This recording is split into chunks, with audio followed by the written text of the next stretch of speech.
Hello and welcome back to Shakesyear. We are working on the sonnets, and today we've got Sonnet 127, which is notable because it is the first of the Dark Lady sonnets. We've been talking to the fair youth this whole time, but now things are going to shift and we're going to be talking to and about somebody else who is known as Shakespeare's Dark Lady, and you'll see why in just a second. And I also just want to put a warning out there that some of the context of this, especially in today's culture and society, might sound a little jarring or evil or mean or inappropriate, not politically correct. I'll give that a little bit of context once we get through the sonnet. But the sonnet itself says, "In the old age, black was not counted fair, or if it were, it bore not beauty's name. But now is black beauty's successive heir, and beauty slandered with a bastard shame. For since each hand hath put on nature's power, fairing the foul with art's false borrowed face, sweet beauty hath no name, no holy bower, but is profaned, if not lives in disgrace. Therefore, my mistress' eyes are raven black, her eyes so suited that they mourners seem, at such who, not born fair, no beauty lack, slandering creation with a false esteem. Yet so they mourn becoming of their woe, that every tongue says beauty should look so."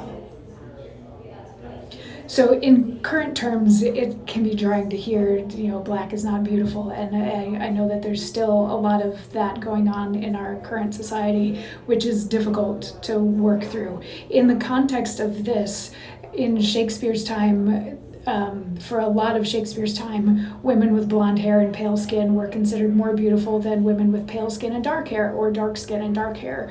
So that's what he's talking about there is, blonde hair versus black hair or brown hair, that kind of thing. So I apologize if this sonnet lands uncomfortably on some of the listeners. But what he's saying is, long time ago, dark hair and dark skin was not considered beautiful, but things are changing, and now it is. Now it absolutely is.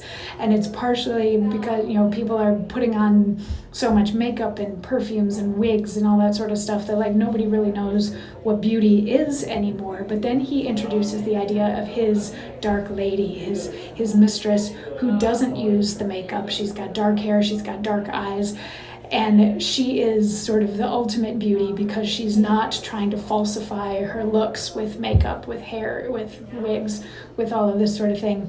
And it's interesting, he talks about her eyes being mourners, mourning for people who are less beautiful, but the fact that her eyes are mourning actually makes her more beautiful and makes even more people want to look like her, which makes me think a little bit of The Princess Bride, that Buttercup, becomes the most beautiful woman in the world when she thinks she's lost Wesley and knows what true sorrow is.